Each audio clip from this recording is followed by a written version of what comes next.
Hi, welcome to Synergistic Psychology. I'm John Zachary. Welcome to my channel, or welcome back. On this channel, we talk about physical, psychological, and spiritual health, focusing on nuance, accuracy, and usefulness.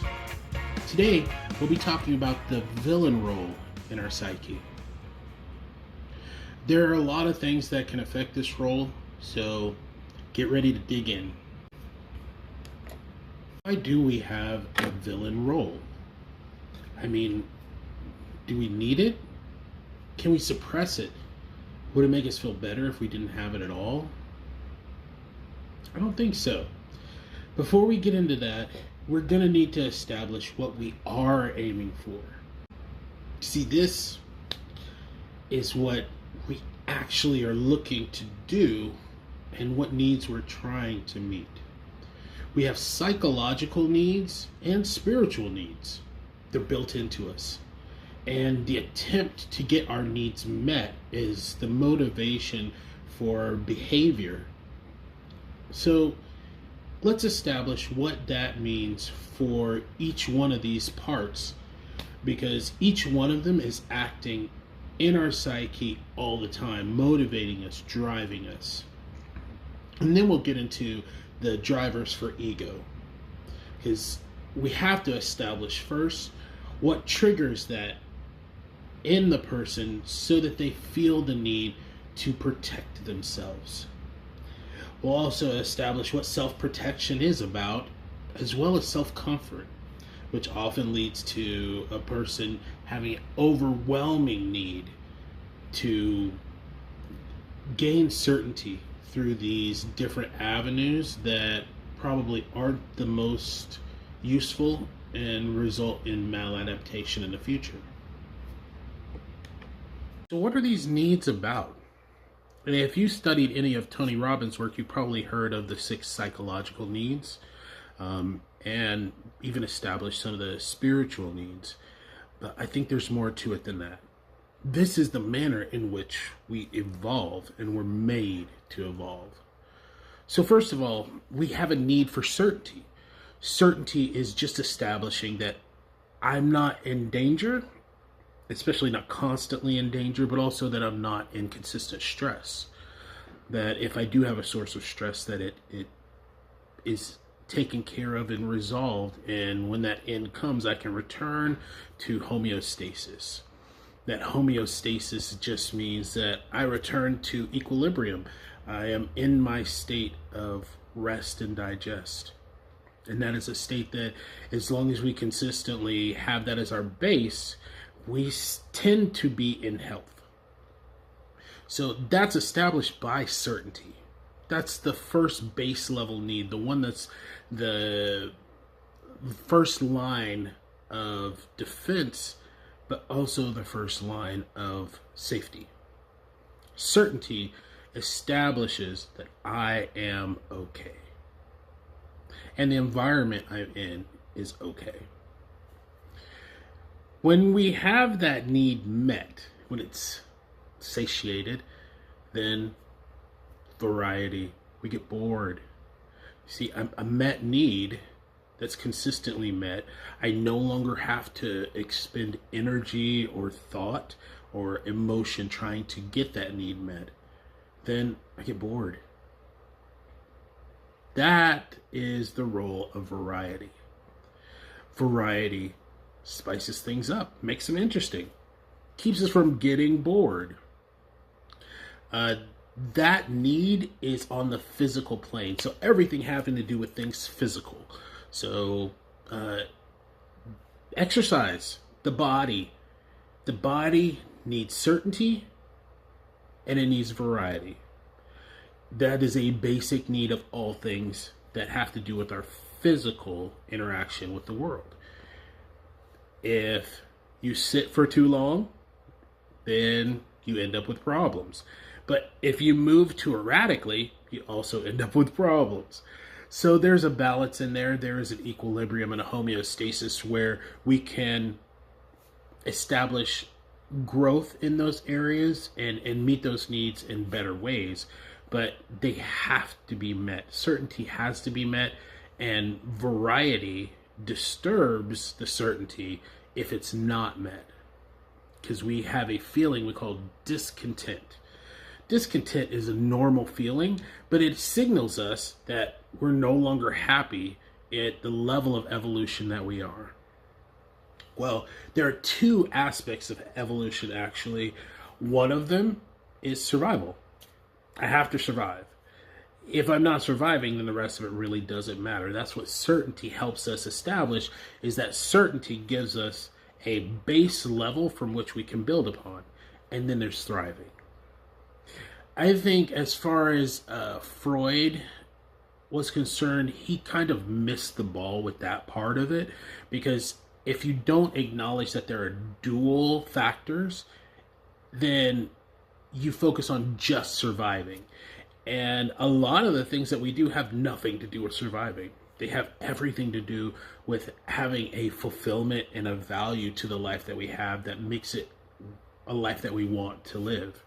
I love that line from the Dead Poet Society where he says, pursuits as noble as they are, like, and I'm obviously bastardizing it a bit, pursuits like engineering, science, stuff like that are required for life, but things like music, art, love, they're why we live.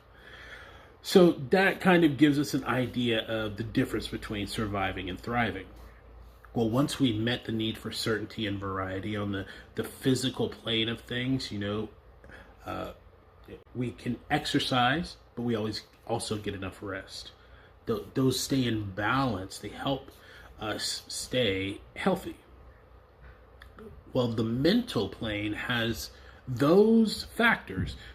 Certainty. We have to have mental certainty. We also have to have mental variety. But it also includes uniqueness and significance. The mind looks for uniqueness and significance. Those are two factors that are important to how we operate in the world and what drives us. The drive to be significant, to do things that matter in the world, that significantly affect other people in a major way, and preferably for the good. But also being unique in the world. How am I special? How am I different than everybody else? If my need to be unique is not met, then I feel like everybody else, and I don't feel like I have the value. Even if I have a significant role, I don't feel like I'm special. Those are very important factors to a person. And if you look in a company, that's a great example, is looking into a person's career life. They are looking to be significant if they're like establishing how their job connects to their identity. Am I significant? Do I do things that matter to other people? Am I just another of many people fulfilling this one role? But if you talk to someone, even if they have a job that everybody else, a lawyer, that lawyer, when you talk to them, you may have a general understanding of what a lawyer does, but when you ask them about their purpose, you're going to get a story of significance, why it matters. Why is there value there? And that's really important. So uniqueness has a lot to do with our identity. So you see a child going through puberty is trying to establish identity. They are going to start picking out things that make them unique. And, whether it's having piercings, having tattoos and stuff, that's a lot of people do to feel unique and different in the world, special.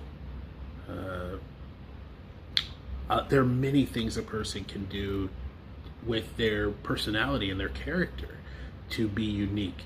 If I'm more loving, more charismatic, more connected, there are many ways you can be unique. You have higher standards than other people. That's a uniqueness. But when we get both of those needs met, when the need for significance and the need for uniqueness come together, we call that special. Significance and uniqueness, certainty and variety are all needed by the mind.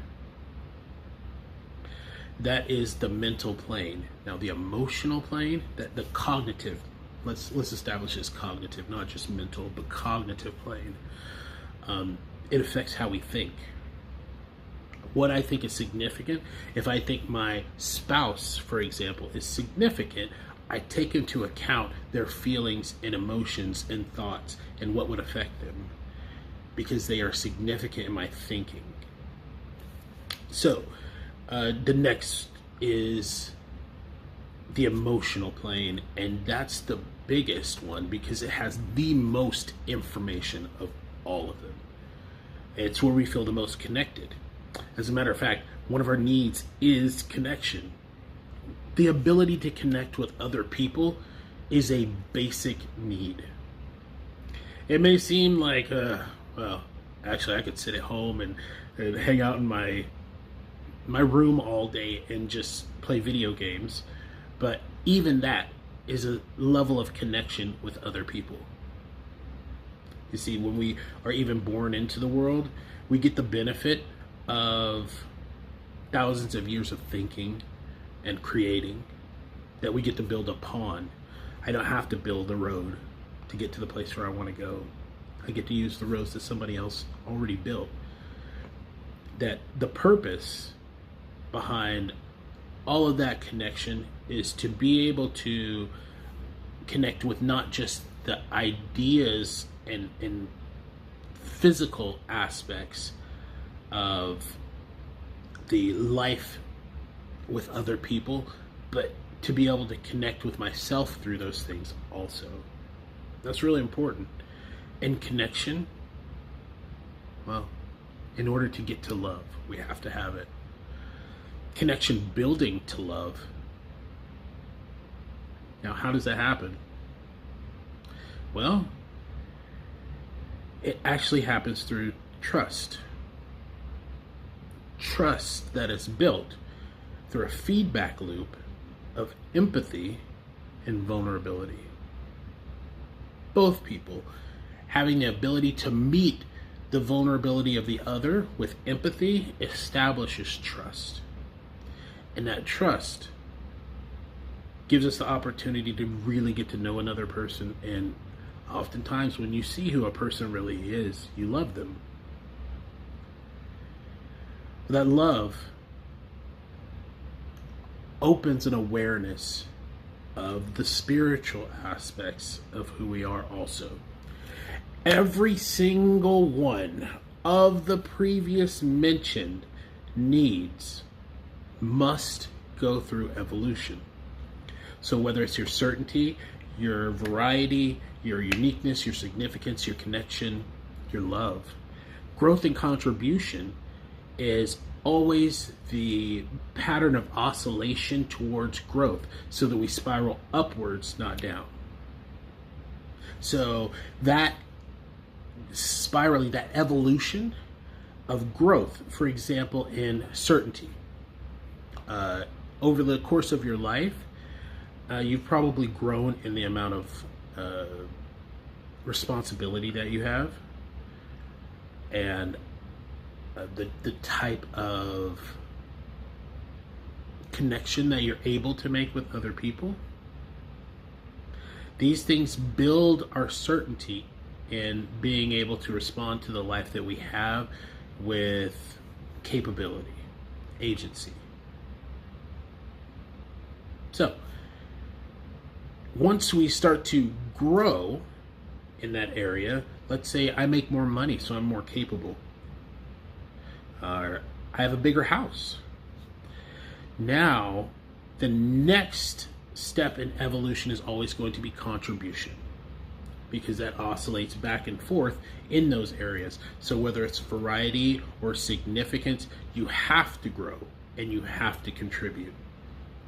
The You can try to make the choice not to do any of those things, but everything in nature is growing or dying. So the career, for example, if you don't grow, you get downsized, outsourced. There's no reason for you to be there anymore. If you're not contributing to the team, then it's seen as a vacuum of resources. Those are things that lead to uncertainty, a lack of variety, a lack of significance, a lack of uniqueness, a lack of connection comes next, and then a lack of love. And that's painful.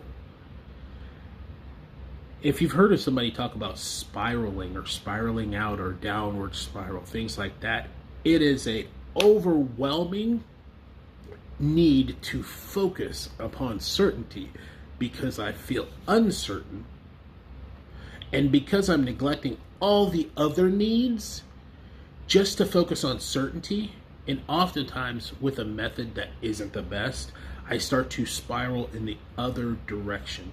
Instead of growing and contributing, I'm thinking about constricting. I'm not going to contribute when I feel I don't have enough scarcity.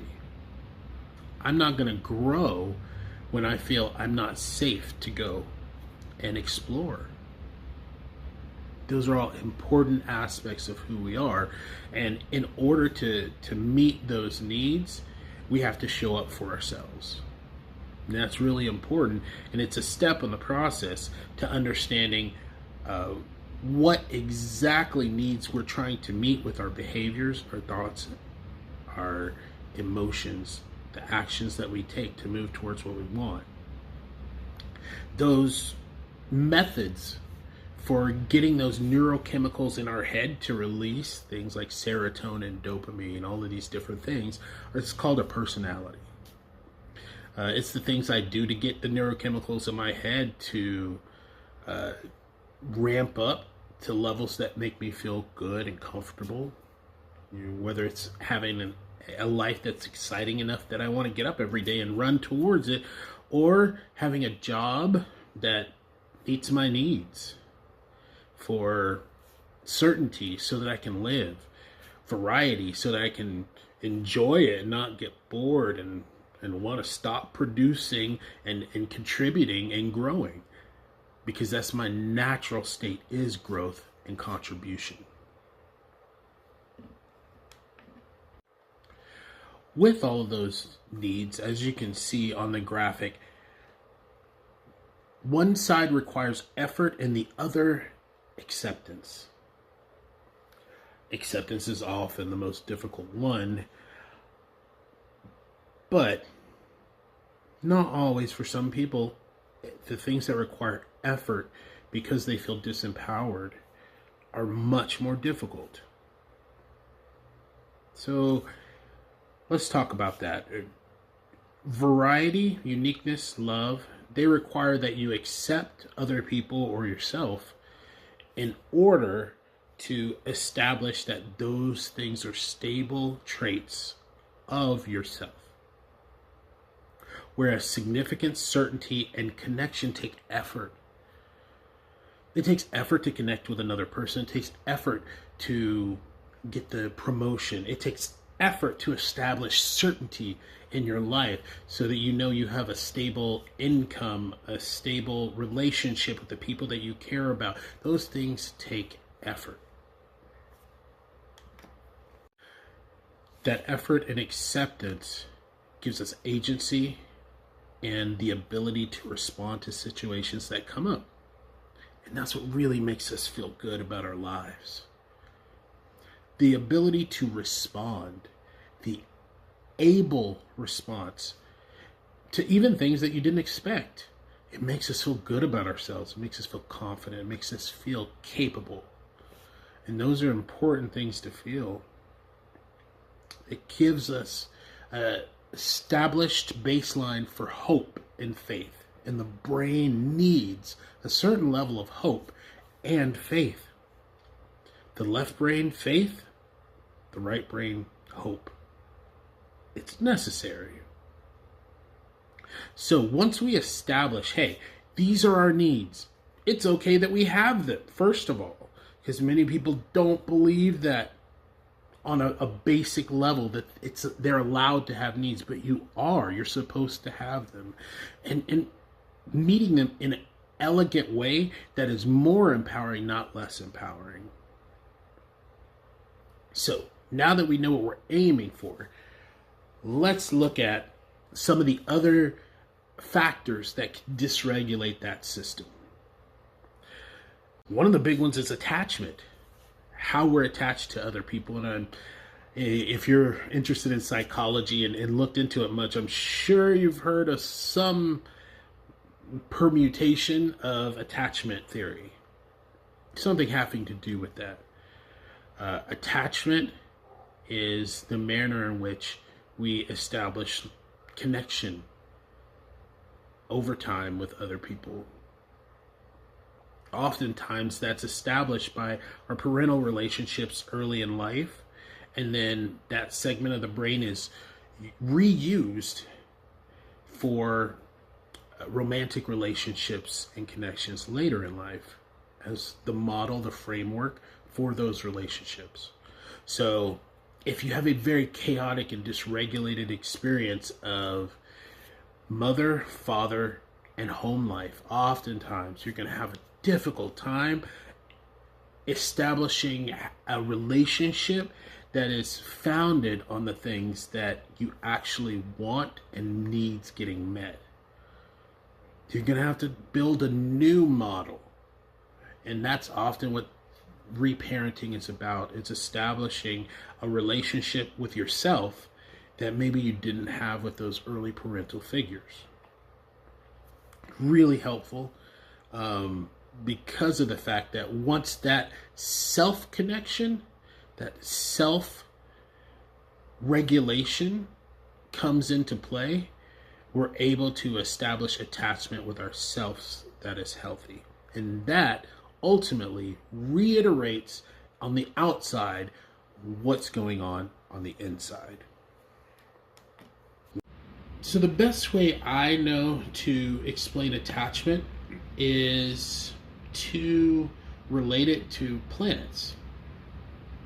If you look at planets that are on orbits, there's a certain level of space and a certain level of closeness, a certain level of the gravity interacting in certain ways that allows them to stay in orbit with each other. Attachment is a combination of the closeness and space that allows us to interact and to come into healthy contact, but not lose ourselves or lose the other person. The methods for dealing with that are often avoidance and anxiousness when we're incapable of establishing healthy connections. That avoidance and anxiousness is a method for helping to get our needs met, but oftentimes it doesn't work. So once we realize it's maladaptive, or maybe it worked early in life and it was the only thing that worked. And so now that we've come out of that situation, we now have different circumstances that cause that to drain our energy when we're trying to get our needs met, because the anxiousness becomes an overuse of energy and the avoidance becomes an underuse of focus. That is significantly detrimental to relationships when those things are being used in the wrong amounts. They're supposed to be used though. Healthy relationships, securely attached people use avoidance and anxiousness. They just use them in the right amounts. And if you didn't have an established model for these types of behaviors, or we end up connecting with a person that doesn't have those, then oftentimes we have to either build them or find other mentors to help us establish how these patterns can work in our lives. When you get into a relationship, there's something usually really significant that happens, especially if that didn't happen as an ongoing process for you earlier in life. So oftentimes people, they've started trying to build a connection that will lead to romance, starting in their teens at the very least. But they also start to explore their inner connection with themselves. But as an adult, especially if that hasn't been something you pursued, that attachment relationship can reveal a new level of the neurochemicals that you usually experience. So let's say that it wasn't something that you were really into pursuing early in life. You were really focused on your career, and that career blossomed into something that was really fulfilling and moving in a direction that you really liked, and you figured, hey, I can establish dating and relationship and stuff like that, and by the time I'm 30, I'll roll around to it and deal with that. But those relationships start to become a thing that's kind of avoided for a period of time early in life. Oftentimes when you start trying to establish those type of relationships, the emotional and cognitive overwhelm that gets experienced is due to heightened levels of the neurochemicals that you usually experience, because in relationship, they shoot up through the roof. High levels of oxytocin, high levels of serotonin, high levels of dopamine, high.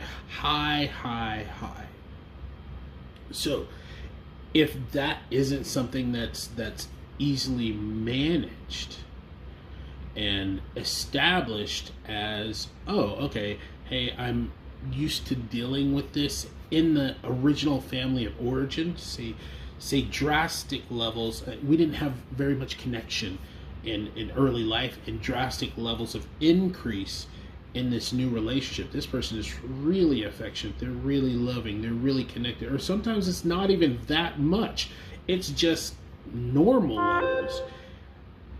Then it becomes an overwhelm and the person taps out.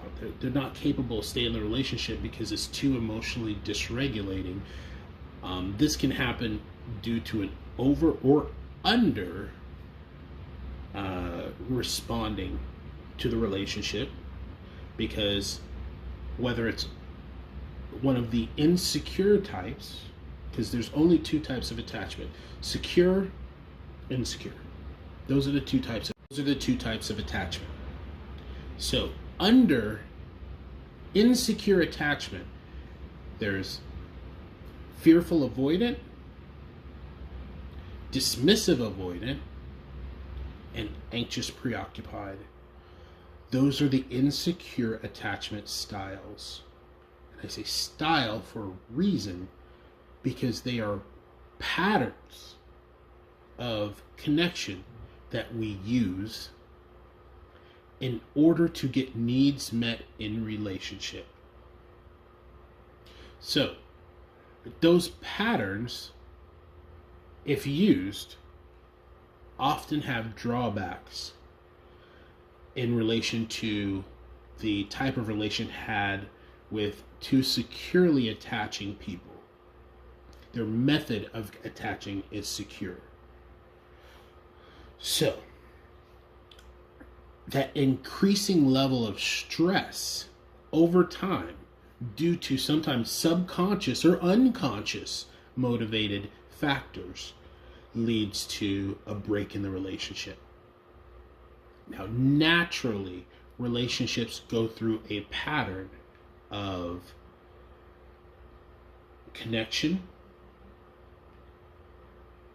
Authenticity is part of that connection. So two people being authentic with each other will oftentimes, well, not oftentimes, they will have situations where they are out of rapport. They have disconnection. That disconnection is called a rupture. Ruptures lead to a method of reconnection.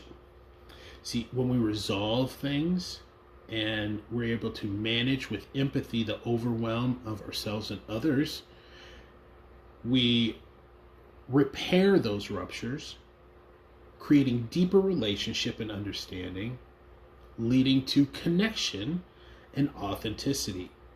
And the loop starts again. And that loop is natural in relationships. So in order to manage relationships, we have to understand that conflict, rupture, these things are natural parts of the process. When we never did get those things repaired, especially in early childhood, where many things are left unresolved, the emotional overwhelm isn't attended to by caretakers, we end up in a pattern of feeling as though it's the end of the world when ruptures happen. It's the end of the relationship. It's the end. Because children have an internal pattern of trying to understand what's going on with them.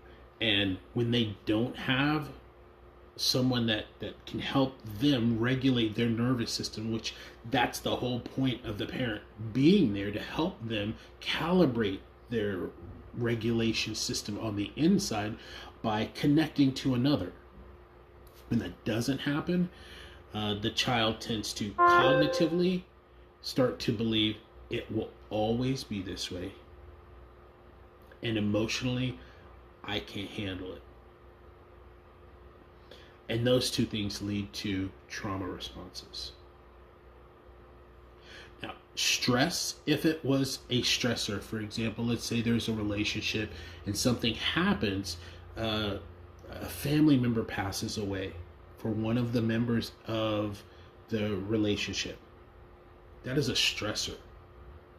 There's going to be emotional responses, and we don't choose emotions. We can choose our feelings, but we can't choose our emotions. Our emotions are naturally, they come from inside. They come from down inside. So we don't choose them. You know, they are energy in motion. So that you don't choose fear when you see the lion. You feel it for sure, but you don't choose the emotion. The emotion is natural response of your psyche to dealing with danger. Now, but stress is a low-level fear that isn't ever resolved. So these low-level fears start to stack up and stack up and stack up until the subconscious is trying to process high levels of fear in the background out of awareness. And since they're out of awareness, they can't be dealt with.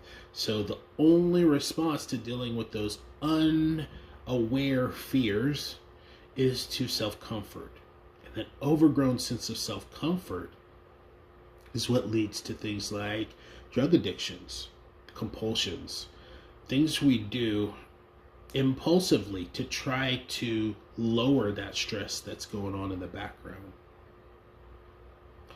That fear seething under the surface is going to cause a stress that leads the person to... So my sense of self-protection is actually a understanding of my own boundaries. My boundaries are what are established to keep me safe. Now, that safety is about reality. So, you know, as you're growing up, you have a sense of security.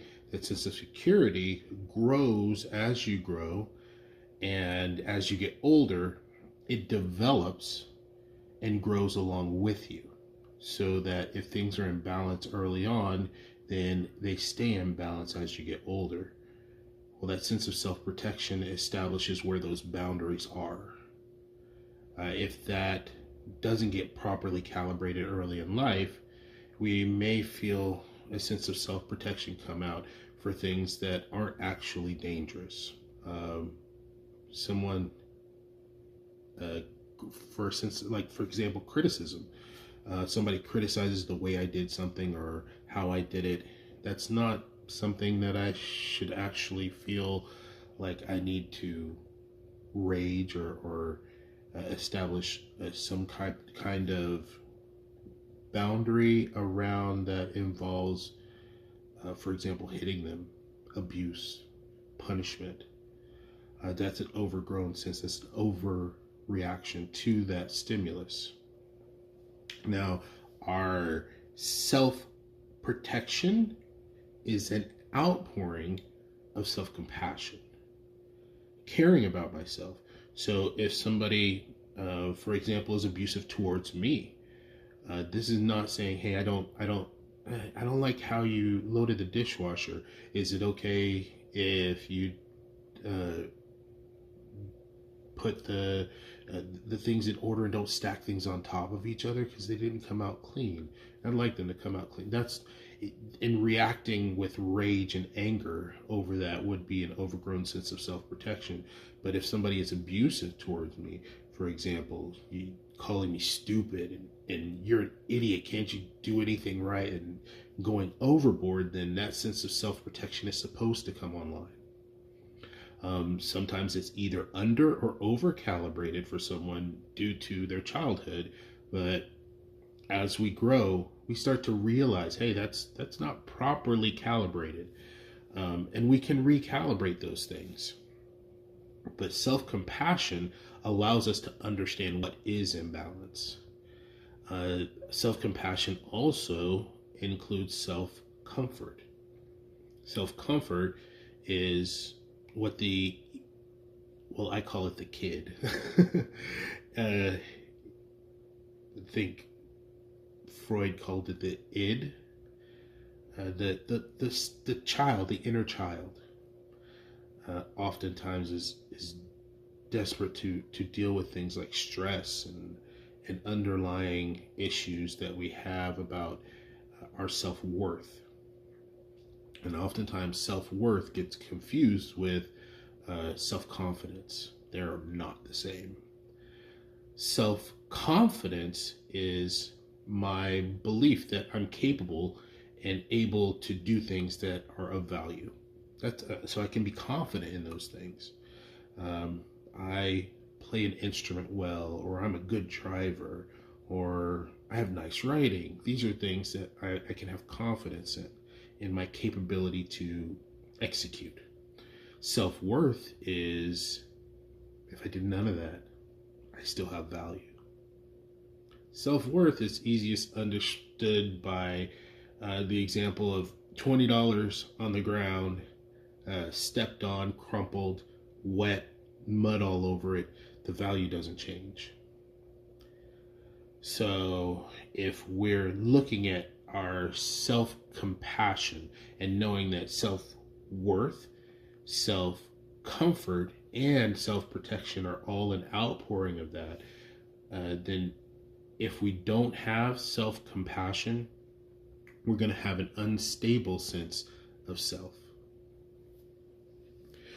Well, if that unstable sense of self is a serious issue and gets written into the code of our development, later on it can cause a lot of dysregulation over things that are miscalibrated for the same reason.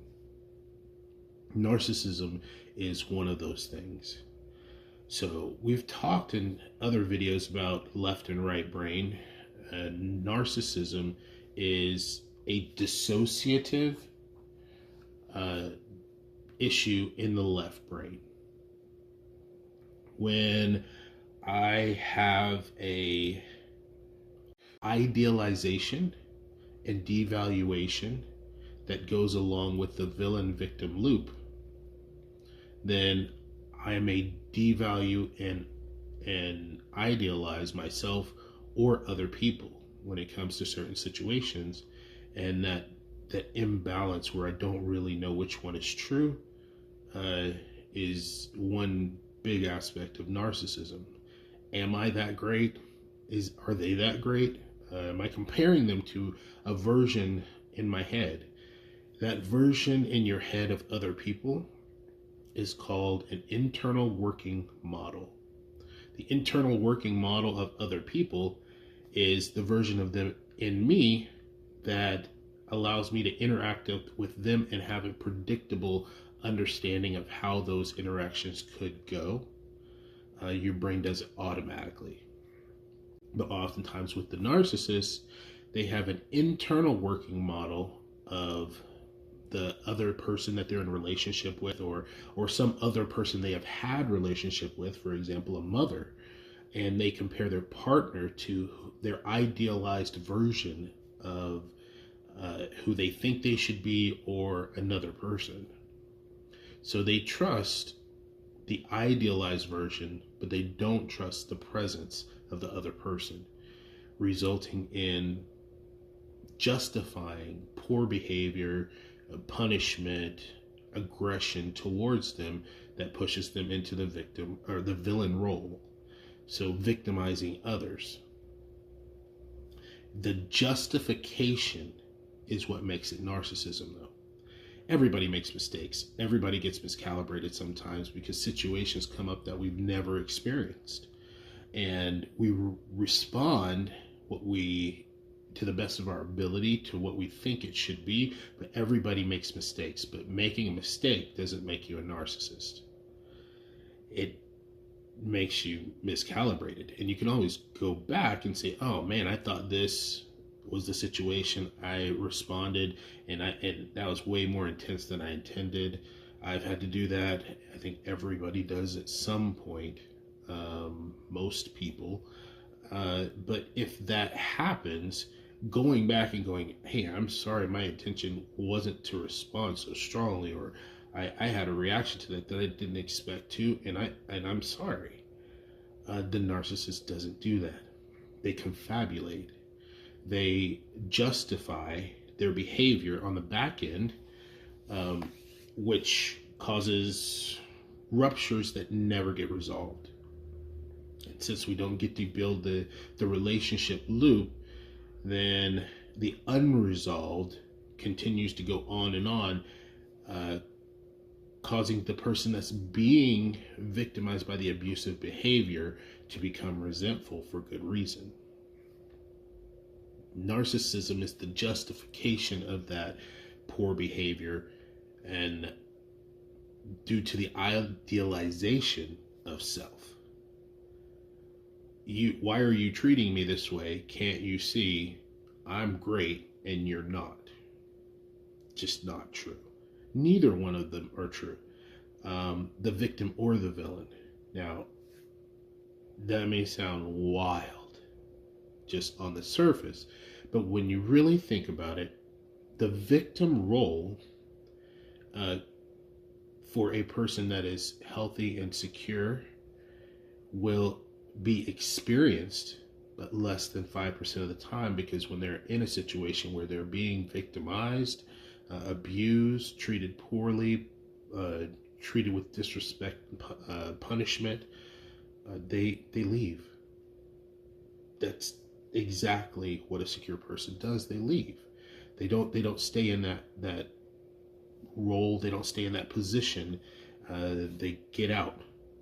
And if that is the pattern, to immediately leave situations that are unhealthy for you, or not feeding your soul, your spirit, then oftentimes those aren't roles that keep showing up unless there's another factor. Because narcissism requires gullibility in order to continue to exist. It doesn't exist for people who are not gullible. Now, what does that mean? Because it sounds like you're making the victim sound like it's their fault. But that's definitely not what I'm doing. I've been in that role too, so I can explain. Gullibility is believing the narcissist. It's being in a position where if the narcissist doesn't have anybody that believes them, if that feeds them and believes them, then it falls apart. It's useless. It's useless because what good is saying I'm so great if everybody responds with, I mean, you're all right, but dude, you're not any better than anybody else at, this, and this, and everybody's good at some stuff, and pretty much puts it back in balance. It's useless. My narcissism doesn't give me the charge, and the delusion that happens on the left brain is because of the fact that I can idealize and devalue. To idealize myself and devalue others is the basis for that narcissistic foundation of belief. Now, if we look at the behavior of narcissism, because I personally don't believe people are narcissists. I believe behavior is narcissistic, but the person may be taken over by egoic responses, and that's usually what we start to establish is this person is a narcissist, da da da da da. Behaviors are narcissistic. So what is the narcissistic behavior doing? It's a subversion of loving connection. It's saying this thing is more important. It's more important for me to be right than me to be connected to you and be loving towards you. That's dead wrong. We're set up so that never works. The behavior only works if the person is being narcissistic towards us. Then we can balance it out by, and know more than 10% of what they're doing is what it will take to handle the narcissism, because once a person is approached with the reality of the situation, then the truth is leaving becomes the best option if they're unwilling to change. And if they're willing to change, if they're willing to do something differently because the connection is important, then you go back into harmony. Harmony leads back to connection. Connection leads back to authenticity. Authenticity leads to repair, or it leads to rupture. Rupture leads to repair, and the cycle just continues again. But oftentimes what we call narcissism is actually egotism. Egotism and narcissism aren't the same, but they're very closely related. Egotism says basically it's all about me. It's all about me, and they act as if it's all about me, and their thoughts are centered around me. I remember I once told someone, selfishness is not always that I think so much of myself, but it's that I think of myself so much. Those type of egotistic behaviors often lead to narcissism because of the fact that when I continuously make things about me, it pushes others away, and then I become isolated, and that in that isolation, it pushes me towards narcissism because I start to covertly think I'm being mistreated because I'm having an external experience of something, internal experience of something that externally I relate to the circumstances. That's called psychic equivalence. Psychic equivalence is where I'm hurting, so you must be hurting me. It's not necessarily true. Sometimes we have an experience of things, especially if we've had things like CPTSD, complex post-traumatic stress disorder that's created in childhood from ongoing levels of stress or abuse. And so we have an experience of something that is having a past experience, stacking the pain or emotion on top of the current experience so that we're uncalibrated in how we perceive the situation. Perception plus meaning equals perspective. So if we are having a perceived experience of something as extremely painful, and we put the meaning to it as you're hurting me, because I'm hurting so bad, then oftentimes our perspective is I'm justified in doing something to make that pain stop, no matter what it takes. Sometimes it's stress. Stress is a very key trigger, and there are four main reasons we have stress. We fear loss of control, an overwhelming level of uncertainty. If you've ever, for example, had a job where you were like, I don't know if this job is going to be here tomorrow, you feel stress. Lack of information.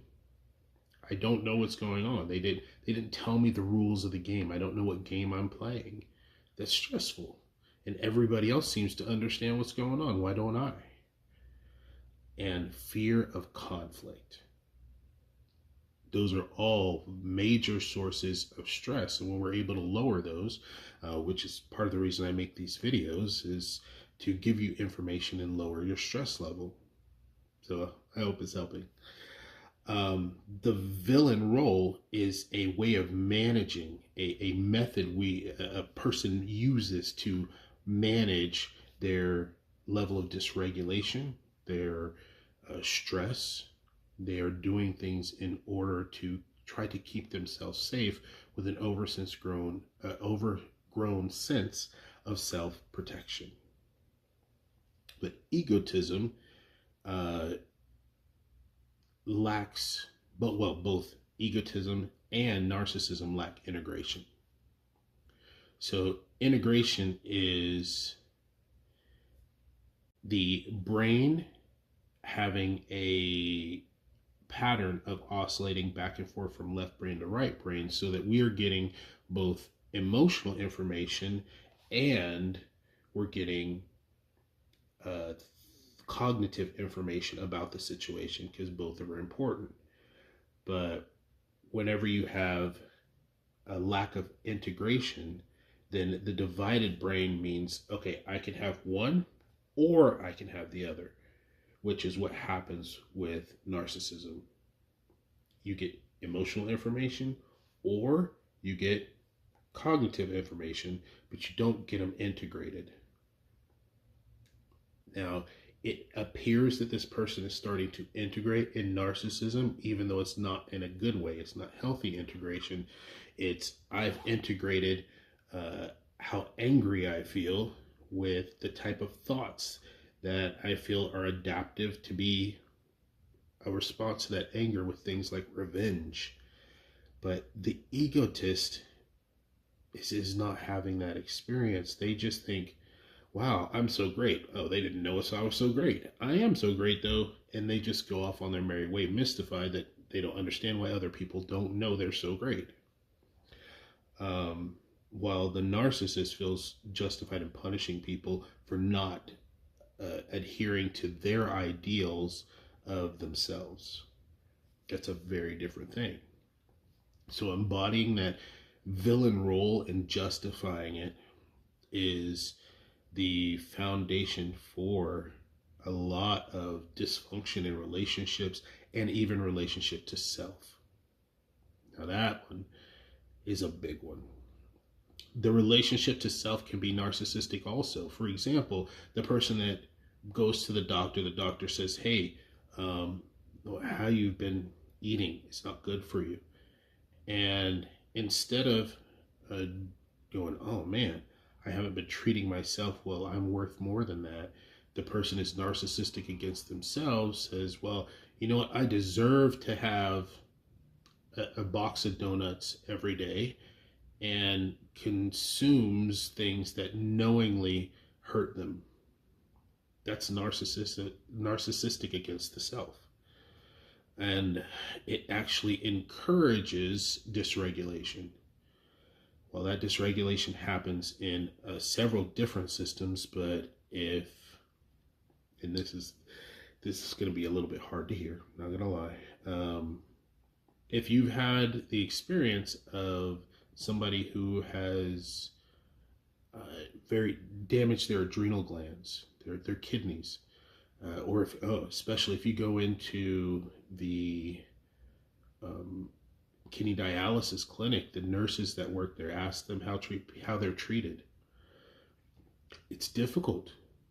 That causes a dysregulation in the insulin system, and that dysregulation is a reiteration, or sometimes if the person has had a medical issue that's caused that damage to their kidneys, can manifest through a dysregulation of that system in the brain that is regulating the narcissism. Over the long haul, we as people learn to calibrate that in ways that are healthy.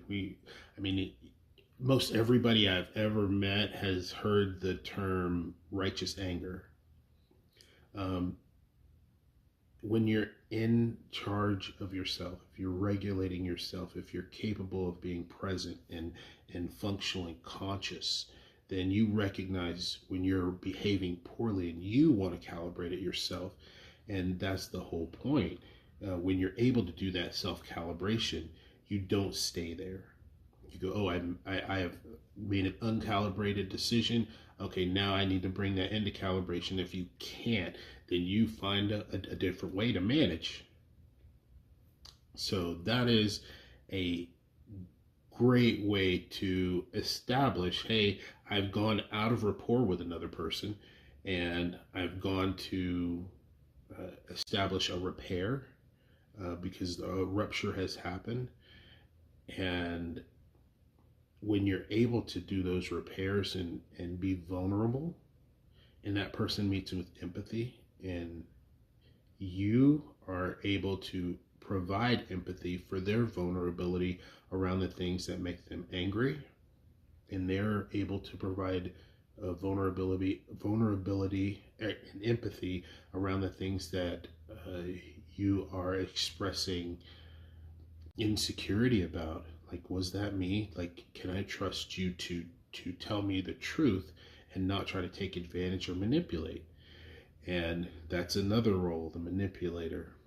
So we'll go over some of that next time. I hope you enjoyed this video on the villain role, and there's lots more to come. Thanks for coming to my channel. I really appreciate it. If I brought you some value, some insight, some help, please thank me by simply liking and subscribing to my channel and spreading the videos to those who really need to hear it and who would be helped by it. The villain role is also prominent in borderline personality disorder diagnosis. So borderline, if you go back and look in the literature, the borderline is between narcissism and neuroticism. So deep worry, fear, and justification of that aggression.